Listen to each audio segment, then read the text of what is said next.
Saatnya untuk menyaksikan kisah para sahabat Rasul, juga para tabi'in, kisah indah terukir.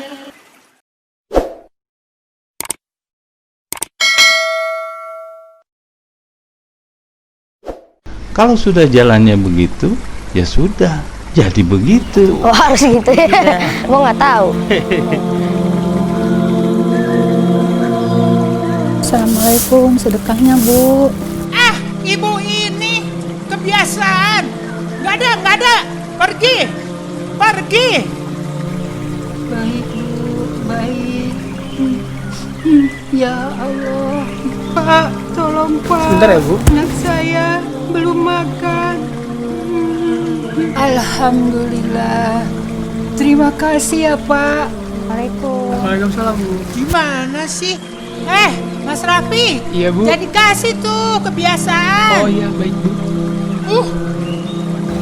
Kasihan ya, Kek. Bersedekah harus dibarengi dengan keikhlasan. Karena Allah Subhanahu wa Ta'ala akan memberikan ganjaran dengan keikhlasan mereka masing-masing. Ikhlas seperti apa ya, Kek? Yang terbaik di mata Allah. Ikhlas yang digambarkan sahabat Nabi Abu Bakar As-Siddiq.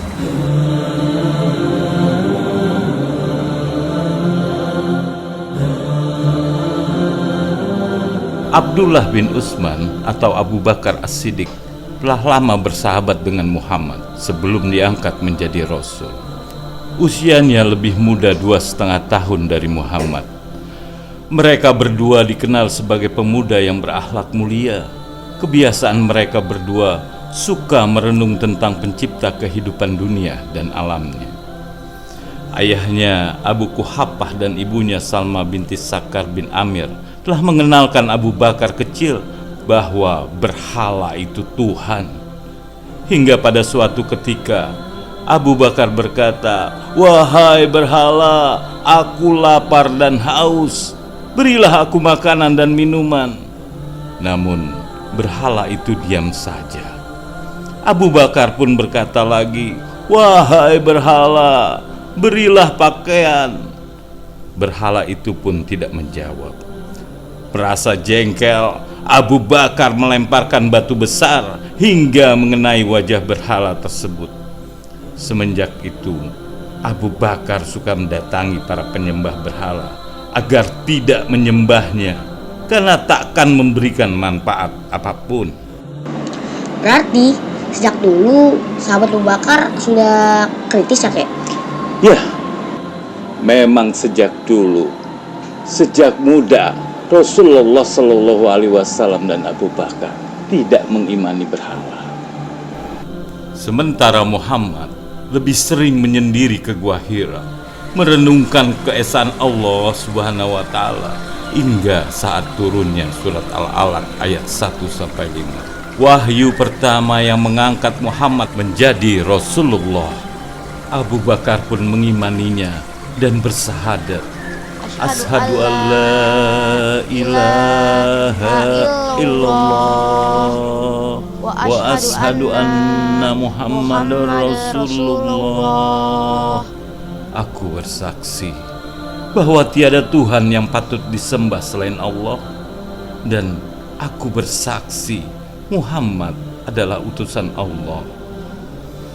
Abu Bakar merupakan orang keempat yang memeluk agama Islam setelah Khadijah, Ali bin Abi Thalib, dan Zaid bin Haritsah. Sejak itu, Abu Bakar selalu berdakwah bersama Rasulullah. Beliau juga laki-laki pertama yang mengimani peristiwa Isra Mi'rajnya Muhammad Sallallahu Alaihi Wasallam, hingga Jibril memberikannya gelar As-Siddiq. Beliau seorang yang gagah berani, santun, lagi dermawan. Kecintaannya pada Allah dan Rasulnya melebihi cintanya kepada harta benda, anak, serta istrinya. Hubungan persahabat mereka dunia akhirat ya, Kek? Betul. Inilah contoh persahabatan yang sempurna menurut Islam.